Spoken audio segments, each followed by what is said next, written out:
नमस्कार, रात के 9 बज चुके हैं। मैं ब्रजेश राजपूत हाजिर हूं आपके अपने कार्यक्रम द एडिटर शो में दिन भर की खबरें लेकर। इस शो में पहली खबर संसद में राहुल के तेवर से जुड़ी है। आज राहुल गांधी फ्लावर नहीं बल्कि फायर की तरह संसद में नजर आए और हंगामा करके चले भी गए। संविधान की कॉपी रखने वाले राहुल आज अपने साथ भगवान शंकर की भी तस्वीर लाए। खूब बखेड़ा हुआ एक एक तेवर दिखाएंगे आपको विस्तार से। अगली खबर में बात करेंगे बदले हुए कानूनों की। देश में 3 नए कानून तो आ गए हैं, लेकिन अब लोगों को कंफ्यूजन इस बात का है कि आखिर ये नए कानून में नया क्या है और पुराने कानूनों का अब क्या होगा। हम आपको ये भी बताएंगे विस्तार से। तीसरी खबर वसूली के नाके की है। मध्य प्रदेश में आज से बड़ा बदलाव हुआ है। आरटीओ के नाके बंद हो गए हैं।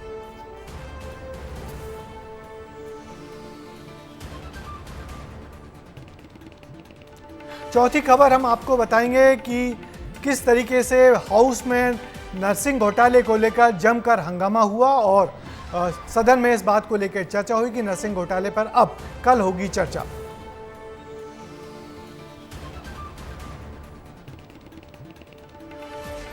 अगली खबर होगी कांग्रेस में जिस तरीके से फैक्ट फाइंडिंग कमेटी बनाई गई थी। मध्य प्रदेश और छत्तीसगढ़ में फैक्ट फाइंडिंग कमेटी की रिपोर्ट्स आला कमान को सौंपी जाएगी। रिपोर्ट्स पूरी हो चुकी है और इस बार में हम रिपोर्ट बताएंगे आपको विस्तार से। आज का दिन खास है क्योंकि सीआरपीसी और आईपीसी अब गुजरे जमाने की चीज हो गई है। इनकी जगह बीएनएसएस, बीएसए और बीएनएस जैसे 3 नए कानून आ गए हैं जिन्होंने 150 साल पुराने कानूनों की जगह ले ली है। हत्या करने पर अब धारा 302 नहीं बल्कि धारा 103, तो धोखाधड़ी करने पर धारा 420 नहीं बल्कि 316 धारा लगेगी। नए कानून से कितनी बदलेगी हमारी पुलिस और न्याय व्यवस्था, साथ ही आम जनता के लिए कितने फायदेमंद और कितने उलझाने वाले होंगे ये 3 नए कानून, देखिए विस्तार से हमारी इस खास रिपोर्ट में।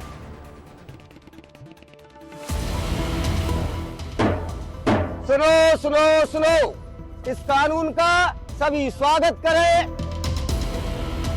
न्यायपालिका के अंदर 3 बड़े अधिनियम जो अंग्रेजों के काल से चले आए थे, उन अधिनियमों को बदलने का काम माननीय यशस्वी प्रधानमंत्री श्रीमान नरेंद्र मोदी जी की सरकार के द्वारा किया गया। आप 3 नए कानून लाए। प्रधानमंत्री ने उनसे कहा कि ये आपके फायदे के कानून हैं। सच्चाई थी कि वो अदानी जी, अंबानी जी के फायदे के कानून थे।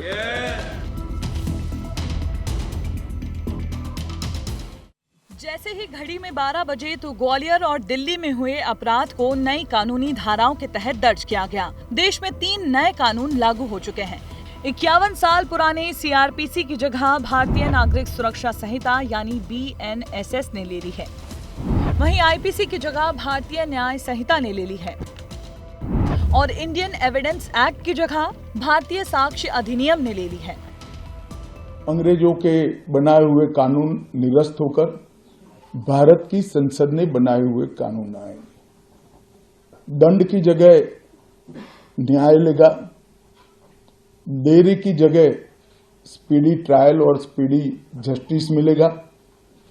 और पहले सिर्फ पुलिस के अधिकारों की रक्षा की गई थी, अब पीड़ितों के अधिकारों की रक्षा और जो कंप्लेनेंट है इसके भी अधिकारों की रक्षा करने का काम होगा।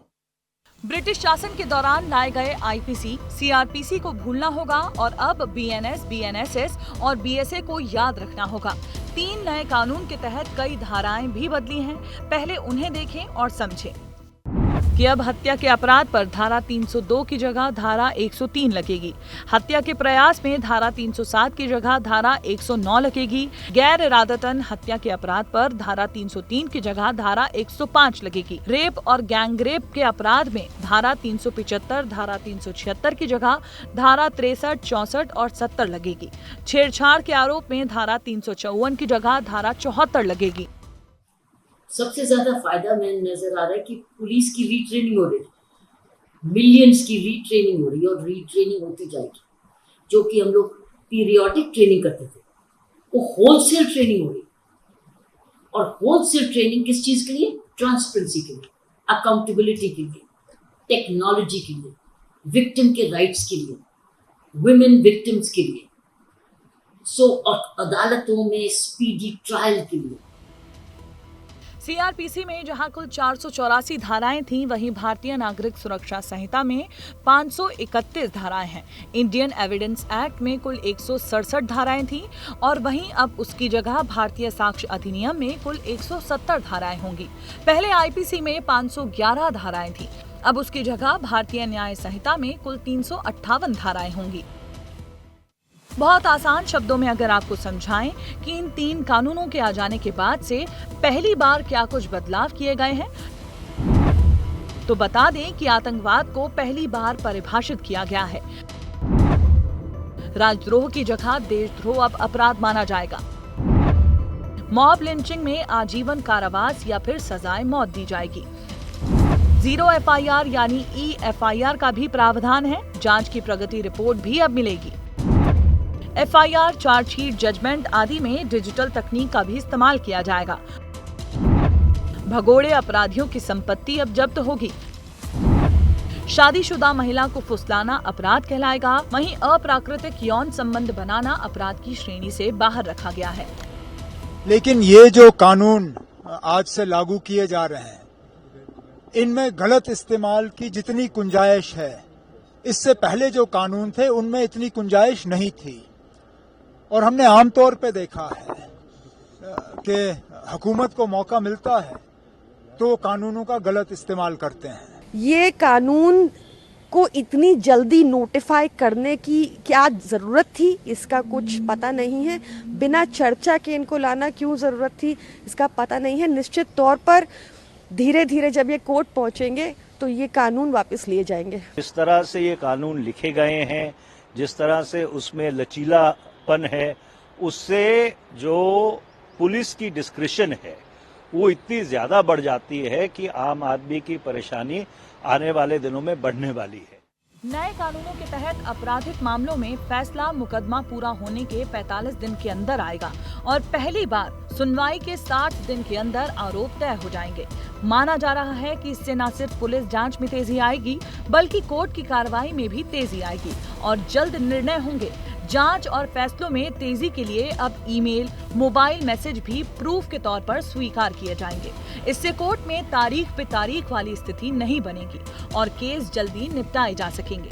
आपको बता दें कि इन कानूनों से जुड़े विधेयक को बीते साल संसद के दोनों सदनों से पास करवाया गया था।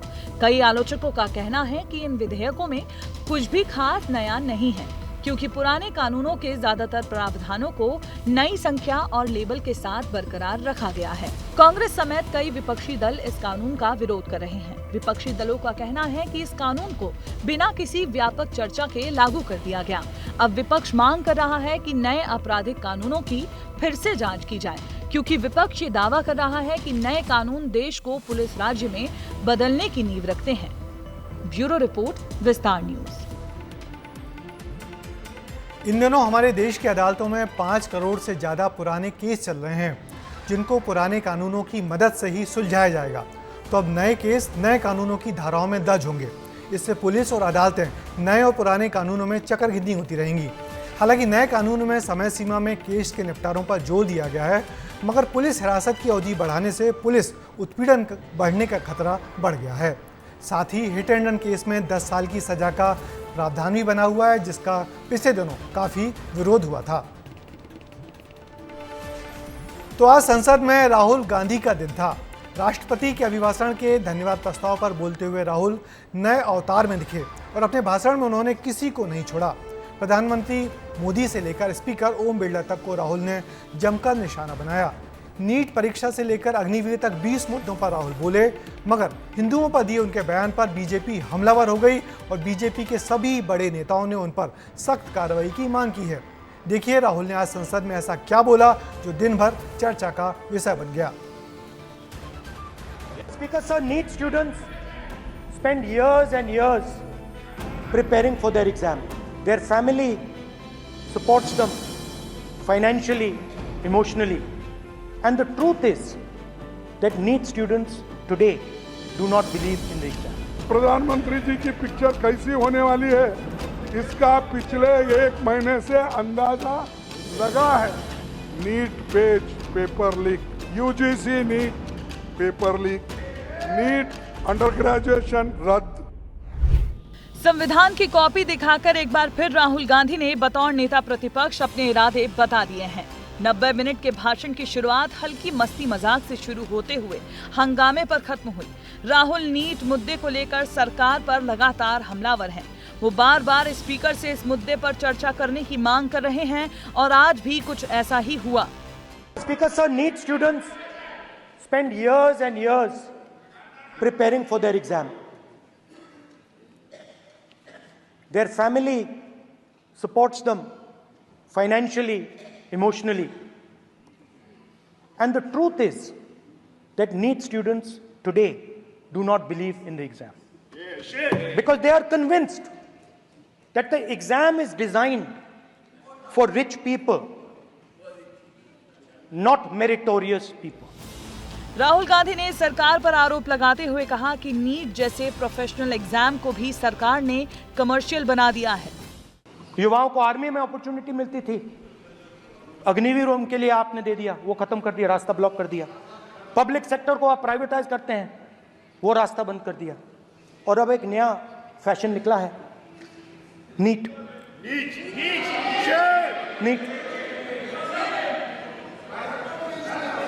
प्रोफेशनल एग्जाम्स को आपने कमर्शियल एग्जाम्स में बदल दिया है। NEET is not a professional exam, NEET is a commercial exam. बतौर नेता प्रतिपक्ष राहुल ने आज सदन में सरकार पर बड़ा आरोप लगाते हुए कहा कि आज नीट केवल अमीर बच्चों का एग्जाम बनकर रह गया है। आज राहुल ने मोदी सरकार और बीजेपी को 20 से ज्यादा मुद्दों पर घेरा, जिसमें हिंदू, अग्निवीर, किसान, मणिपुर, बेरोजगारी सहित तमाम मुद्दे शामिल हैं। स्पीकर सर, देश की सेना जानती है, पूरा देश जानता है कि अग्निवीर स्कीम सेना का स्कीम नहीं है, पीएमओ का स्कीम है। और पूरी सेना जानती है कि स्कीम प्राइम मिनिस्टर का ब्रेन चाइल्ड था, स्कीम सेना का ब्रेन चाइल्ड नहीं था। आपको देखिए, सिंपल सी बात है स्पीकर सर, इनको अग्निवीर अच्छा लगता है, आप उसको रखिए, हम उसको बदल देंगे, हटा देंगे। सिंपल सी बात है, हमारी सरकार आएगी, अग्निवीर को हम हटा देंगे। क्योंकि हम सोचते हैं कि अग्निवीर सेना के खिलाफ है, जवानों के खिलाफ है, देशभक्तों के खिलाफ स्कीम है। हम इस स्कीम को नहीं चाहते। जम्मू कश्मीर लद्दाख से आपने पहली बार स्टेट छीना है। मणिपुर को आपने सिविल वॉर में डुबा दिया है।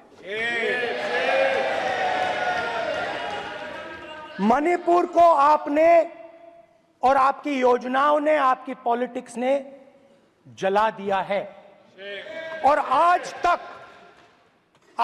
तक हिंदुस्तान के प्रधानमंत्री मणिपुर नहीं गए हैं। ऐसा लगता है कि मणिपुर हिंदुस्तान का प्रदेश ही नहीं।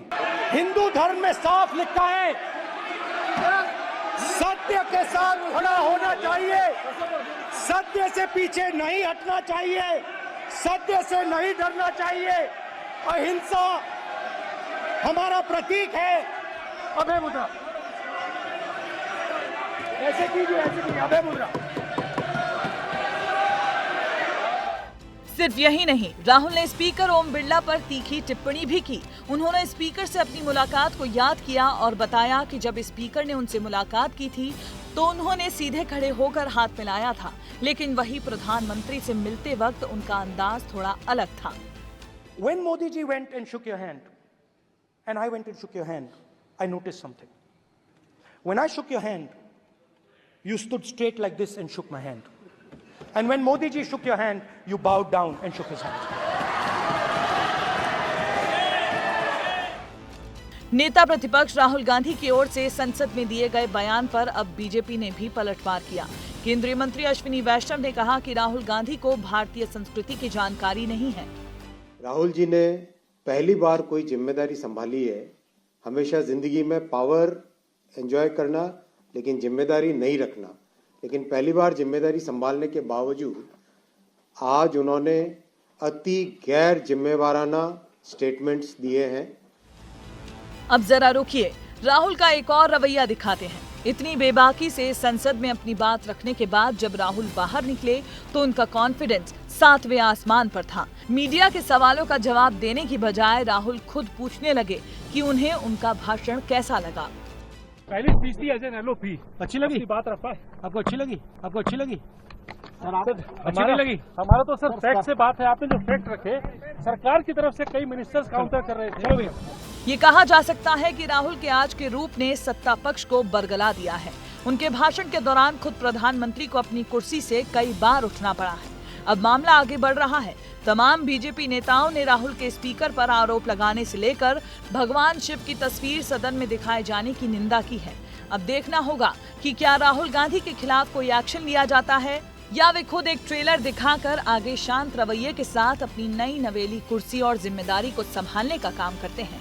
ब्यूरो रिपोर्ट, विस्तार न्यूज। राहुल के आज के भाषण ने जहां संसद में इंडिया गठबंधन के हौसले बढ़ा दिए, वहीं एनडीए के नेताओं के माथे पर पसीने भी ला दिए। बदले बदले राहुल को संभालने के लिए बीजेपी और एनडीए को अब कोई और रणनीति बनानी पड़ेगी। वैसे आज सोशल मीडिया पर राहुल का भाषण सबसे ज्यादा ट्रेंड किया और भाषण के बाद भी उसे बहुतों ने सर्च कर देखा। संसद की तरह आज मध्य प्रदेश विधानसभा में भी मानसून सत्र के पहले दिन विपक्ष के हौसले उफान पर रहे। प्रदेश में हुए नरसिंह घोटाले पर कांग्रेस ने सदन के अंदर और सदन के बाहर सड़क पर आकर सरकार को खूब घेरा। नरसिंह घोटाले की जांच तो सीबीआई कर रही है, मगर विपक्ष ने सदन में इस पर जब चर्चा की मांग की तो काफी ना नुकर के बाद सरकार झुकी है और कल इस मसले पर विधानसभा में चर्चा होगी। मध्य प्रदेश विधानसभा में पहले दिन क्या और कितना हुआ हंगामा, इस पर देखिए हमारी ये खास रिपोर्ट।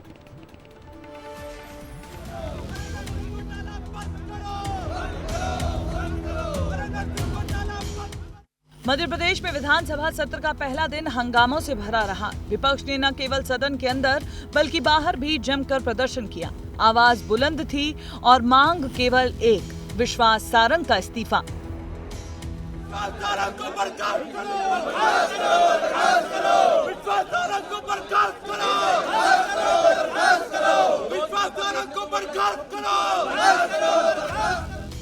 विपक्ष में गुस्सा नरसिंह घोटाले को लेकर है। सत्र में विपक्षी एप्रेन पहनकर पहुंचे। आज हुए शोर की भनक बीते दिन उमंग सिंघार के एक्स पोस्ट से सत्तारूढ़ पार्टी को थी। आज भी उमंग सिंघार ने विश्वास सारंग को घेरा। उन्होंने कहा कि युवाओं के साथ अन्याय हुआ है, चर्चा होनी ही चाहिए। नर्सिंग कॉलेज एक बड़ा घोटाला है, यहाँ के युवाओं के साथ खिलवाड़ किया जा रहा है उनकी परीक्षाओं को लेकर। तो मैं कहना चाहता हूं कि जो कल्प्रेट है, जो बड़े दोषी है, चाहे विश्वास सारंग हो, चाहे महेंद्र गुप्ता, अभी भगोड़ा हो गया, मुझे मालूम पड़ा गायब कर दिया उसे विश्वास सारंग ने। तो ऐसे लोगों पे सरकार की जांच होना चाहिए। इसके बाद सदन में हंगामा हो गया। विधानसभा अध्यक्ष नरेंद्र सिंह तोमर ने कल तक कार्यवाही स्थगित कर दी। वहीं सीएम डॉक्टर मोहन यादव ने चर्चा करने को लेकर हामी भरी है, लेकिन उन्होंने कांग्रेसियों को अपने तीखे तेवर भी दिखाए हैं। विधानसभा के अंदर नेता प्रतिपक्ष समेत तमाम कांग्रेसी हंगामा कर ही रहे थे, लेकिन बाहर कांग्रेस कार्यकर्ता और युवा कांग्रेस की आवाज भी कम धीमी नहीं पड़ी। एक और विधानसभा के बाहर पूर्व युवा कांग्रेस अध्यक्ष ने कमान संभाली तो दूसरी ओर मंत्री सारंग के घर को कुछ लोगों ने घेरने की भी कोशिश की। विस्तार न्यूज ने ऑन ग्राउंड दोनों तबकों से बातचीत की है, सुनिए।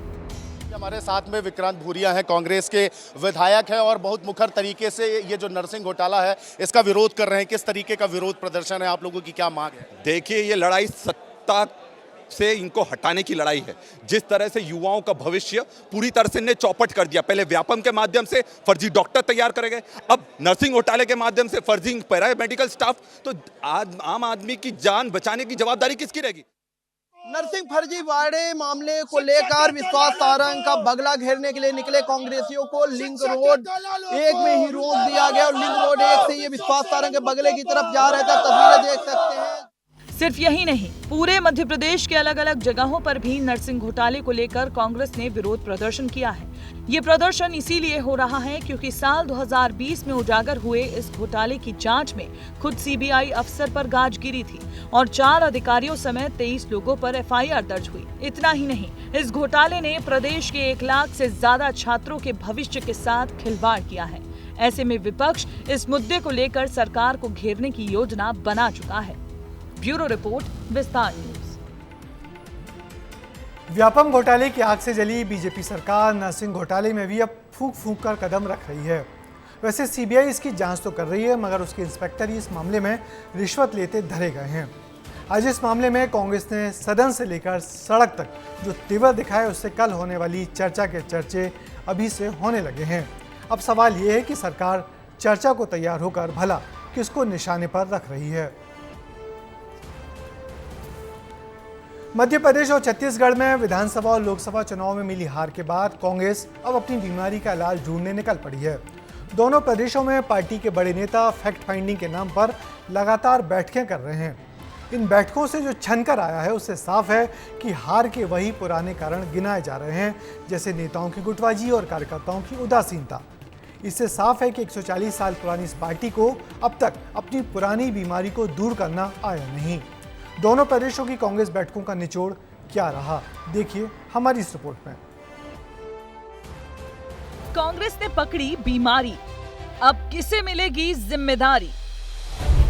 लोकसभा चुनाव हो या विधानसभा, मध्य प्रदेश और छत्तीसगढ़ में कांग्रेस को करारी हार मिली है। मध्य प्रदेश में एक भी सीट न हासिल कर पाने वाली कांग्रेस को छत्तीसगढ़ में एक सीट से संतोष करना पड़ा है। ऐसे में दोनों राज्यों में कांग्रेस ने हार की वजह तलाशने की कोशिश की और फैक्ट फाइंडिंग कमेटी बनाई, जिसमें प्रदेश ने अपनी हार की बीमारी खोज निकाली है। हमारी जो पार्टी की चल रही है वही चल रही है और सारे सीनियर नेता दिन भर चले। मैंने कल भी कहा था कि डायग्नोस नहीं होगी बीमारी तो दूर कैसे होगी। तो जो सच है, जो सही है, उसी पे काम। इस बैठक में हुई चर्चा में कई अहम बातें निकलकर सामने आई हैं। वो ये कि अब कांग्रेस के पास कोई मास लीडर नहीं बचा है। चुनाव से पहले दल बदल हुआ है। बड़े नेताओं के चुनाव लड़ने से प्रचार पिछड़ गया। वहीं बीजेपी की लाडली बहना योजना भी गेम चेंजर रही।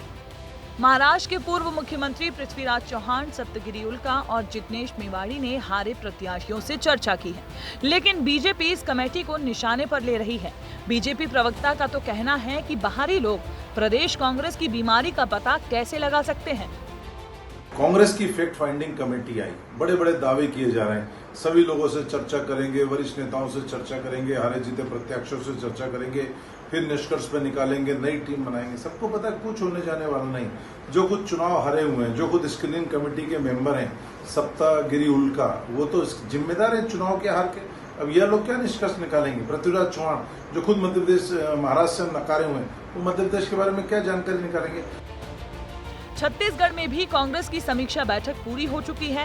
फैक्ट फाइंडिंग कमेटी ने दौरे के चौथे दिन आज रायपुर में दुर्ग और राजनांदगांव लोकसभा सीट पर हुई हार की समीक्षा की, जिसमें वीरप्पा मोइली कमेटी ने प्रदेश भर के कांग्रेस के नेताओं और पदाधिकारियों से फीडबैक लेकर हार के कारणों का पता लगाया, जिसमें ये निकलकर सामने आया कि कांग्रेस नेताओं की गुटबाजी, नेताओं के बीच तालमेल न होना, बघेल के खिलाफ नाराजगी, बाहरी प्रत्याशियों को टिकट देना और महिलाओं की पूछ परख नहीं होना हार की बड़ी वजह बना है।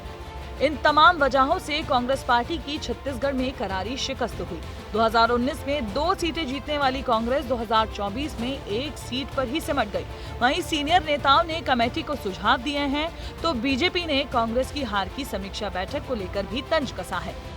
इससे अच्छा है कि इससे पार्टी को फायदा होगा, ताकि आगे आने वाला समय में नगरीय निकाय और पंचायत चुनाव है, ताकि सभी कार्यकर्ता दिल जान से काम करें और कांग्रेस के पक्ष में माहौल बने। छत्तीसगढ़ के विधानसभा चुनाव के समय से ही उनके बीच में आपस में घमासान मचा हुआ है। 5 साल में ही सत्ता से क्यों कैसे बाहर हो गए सबको पता है कि उनके राज में भ्रष्टाचार, अत्याचार, अन्याय, मुनाफाखोरी ये सब बढ़ गया था। उसके कारण सरकार को हटना पड़ा और अभी लोकसभा चुनाव में भी एक तरफा सफाया हो गया। सियासी वार पलटवार के बीच फैक्ट फाइंडिंग कमेटी ने दोनों राज्यों की एक डिटेल रिपोर्ट तैयार की है, जिसमें विस्तार से हार के कारणों का पता लगाया गया है। ये रिपोर्ट अब कांग्रेस आलाकमान को सौंपी जाएगी, जिसके बाद कांग्रेस संगठन में कुछ बड़े बदलाव होने के संकेत हैं। फैक्ट एंड फाइंडिंग कमेटी ने हार के पीछे के कारणों का पता लगाया है। अब कहा जा रहा है कि रिपोर्ट कांग्रेस आलाकमान को सौंपा जाएगा, जिसके बाद छत्तीसगढ़ और मध्य प्रदेश दोनों ही राज्यों के प्रदेश स्तर के नेताओं या फिर प्रदेश अध्यक्षों पर गाज गिर सकती है। कैमरा पर्सन दुर्गेश साहू के साथ अनमोल तिवारी, विस्तार न्यूज। और अब यदि कोई ये सोचे कि इन फैक्ट फाइंडिंग बैठकों की रिपोर्ट से कोई बड़ा बदलाव कांग्रेस के दोनों प्रदेशों में देखने को मिलेगा तो ये नासमझी होगी। दरअसल कांग्रेस अपनी कमजोरियों को साथ लेकर ही चलती है। मध्य प्रदेश में जीतू पटवारी और छत्तीसगढ़ में दीपक बैस पर आला कमान को अभी पूरा भरोसा है। दोनों अध्यक्ष आगे भी बने रहेंगे। और मध्य प्रदेश में वो काम हो गया है जिसका देश भर के ट्रक ड्राइवर और ट्रांसपोर्टर्स को लंबे समय से इंतजार था। सरकार ने प्रदेश की सीमाओं पर बने आरटीओ के नाकों को पूरी तरीके से बंद कर दिया।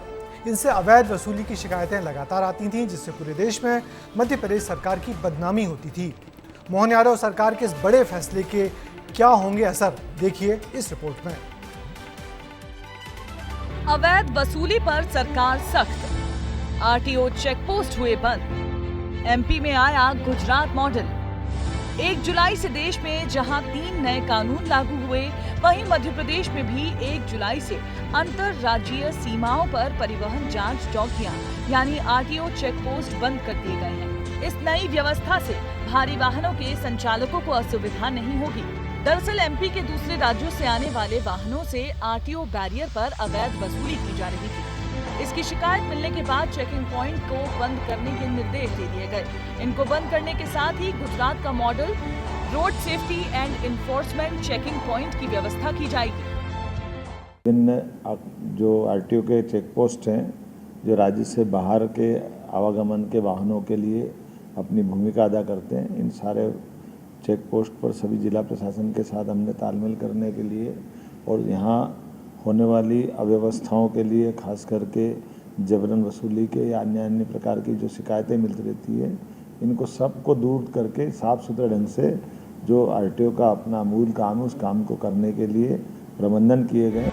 आपको सबसे पहले ये समझाते हैं कि गुजरात मॉडल कहता क्या है। गुजरात में ईज ऑफ डूइंग बिजनेस के तहत परिवहन व्यवस्था में चेक पोस्ट की जगह चेक पॉइंट बनाए गए हैं। ऐसी ही व्यवस्था अब एमपी में की जा रही है। इसके लिए 26 जिलों में स्पेशल इंतजाम किए गए हैं। अब यहाँ पर चेक पोस्ट के स्थान पर चेक पॉइंट रहेंगे। जो जिले दूसरे राज्यों से बॉर्डर शेयर करते हैं, वहाँ मोबाइल उड़न दस्ते कार्य करेंगे। इस तरह कुल 45 चेक पॉइंट होंगे। मध्य प्रदेश के उत्तर प्रदेश से लगे सरहदी जिलों में विस्तार न्यूज ने मौके पर अपने संवाददाताओं को जमीनी हकीकत देखने के लिए भेजा। मध्य प्रदेश राजस्थान की बॉर्डर पर मंदसौर जिले में चेक पोस्ट बंद नजर आए। ये बॉर्डर क्षेत्र है जो कि राजस्थान के प्रतापगढ़ को जोड़ता है और इसी बॉर्डर पर इस तरह वाहनों को रोककर उनके दस्तावेजों को जांचा जाता था। ये वाहन चालक यहाँ रुकते थे, दस्तावेज दिखाते थे और इनसे शुल्क भी वसूला जाता था। हाँ, आपसे बातचीत करेंगे। क्या कहेंगे इसको कि एमपी सरकार ने जो है इस चेक पोस्ट को बंद कर दिया है। जो इस तरीके से पहले यहाँ पर दस्तावेज जाते थे, आपको रोका जाता था, तो कितना सुगम मानते हैं आप इस फैसले को? बहुत बढ़िया, अच्छा मानता हूँ कि ये हट गया। मध्य प्रदेश और उत्तर प्रदेश की सीमा में मध्य प्रदेश के साइड रीवा है तो दूसरी ओर प्रयागराज है, जहां रीवा चेक पोस्ट का भी नजारा कुछ ऐसा ही दिखा। आपको बता दें कि यह पूरा गुजरात मॉडल की तरह बनाया जा रहा है और सीमावर्ती लगभग 26 जिलों में 45 चेक पॉइंट बनाए जाएंगे और यह पूरी तरह ऑनलाइन होगा। साथ ही मानव रहित उपकरणों का भी उपयोग किया जाएगा। आपको बता दें कि यह जो शुरुआत की जा रही है, इसमें मोबाइल टीम की तैनाती होगी। साथ ही होमगार्ड के जवान भी सीमावर्ती जिलों में तैनात किए जाएंगे। मध्य प्रदेश और महाराष्ट्र की सीमा से सटे बड़वानी जिले में न केवल चेक पोस्ट बंद नजर आए, बल्कि सरकार के इस फैसले से वाहन चालक भी खुश दिखे। 12 बजे से बैरियर बंद हो गया है, क्या कहना चाहेंगे? जी, हमें खुशी हुई इस बात की कि अपने मध्य प्रदेश में पूरी बॉर्डर बंद हो गई। इसमें हम लोगों को तसल्ली हो गई, ड्राइवरों को, कि पूरे बैरियर बंद हो चुके हैं। क्या कैसा महसूस हो रहा है आपको? अब सुकून महसूस हो रहा है सर हम लोगों को, क्योंकि लूटामारी पूरी बंद हो चुकी है। मध्य प्रदेश सरकार का बड़ा फैसला, जिसमें आरटीओ चेक पोस्ट बंद किए जाने का निर्णय के बाद अब मध्य प्रदेश के बड़वानी जिले की सेंधुआ बॉर्डर पर यह सूरत हाल है कि कोई भी ट्रक जांचा नहीं जा रहा है, किसी से भी पैसा नहीं लिया जा रहा है, किसी को भी रोका नहीं जा रहा है। और जो टोल कांटे बने हुए थे, उन टोल कांटों पर गाड़ियों का वेट भी नहीं किया जा रहा है, सीधे बीच वाले रास्ते पर से गाड़ी गुजर रही है। मध्य प्रदेश सरकार के इस फैसले से निश्चित तौर पर वाहन चालक और ट्रक मालिकों को बड़ा फायदा होने जा रहा है, जिससे वाहनों के साथ साथ आम लोगों को भी राहत मिली है, क्योंकि आरोप लगते थे कि इससे बड़ी राशि और अवैध वसूली की जा रही थी। इसी शिकायतों को दूर करने के लिए और भ्रष्टाचार दूर करने के लिए सरकार के इस बड़े फैसले से वाहन चालकों में खुशी की लहर है। ये तस्वीर बड़वानी जिले के सेंधवा बॉर्डर की है, जहां पर वाहन चालक अपनी खुशी जाहिर करते हुए दिखाई दे रहे हैं। बड़वानी से विस्तार न्यूज के लिए जफर अशरफी। और अब वक्त है चलते चलते का। देखिए, बारिश का मौसम है, लेकिन कह सकते हैं कि हादसों का सीजन भी अब शुरू हो गया है। सबसे पहले आपसे अपील है कि बारिश का मजा तो लें, लेकिन ध्यान रखें वो मजा आपके परिवार के लिए कहीं सजा न बन जाए। पहले पुणे के लोनावाला में घटना होती है। डैम का पानी अचानक छोड़ने से पानी का लेवल बढ़ गया। परिवार के लोग एक दूसरे की ढाल बनकर खड़े रहे, एक दूसरे को पकड़कर जकड़े रहे, लेकिन एक का पैर फिसला और 5 लोगों को पानी ने एक एक कर निगल लिया, जबकि 5 लोगों को बचाया भी गया। लोनावाला के भुक्षी डैम में हुई घटना के बाद महाराष्ट्र में एक और डराने वाला वीडियो सामने आया, जिसमें पिंपरी चिंचवाड़ में एक युवक ने काफ़ी ऊंचाई से छलांग लगाई। उसके बाद उसने बाहर आने की कोशिश तो की, लेकिन वो तेज बहाव में बह गया। ये युवक अपने 35 दोस्तों के साथ घूमने गया था। सामने खड़ा दोस्त वीडियो बनाता रह गया और उसका दोस्त उसके सामने ही बह गया। तो चलिए, आज द इटा शो में फिलहाल बस इतना ही।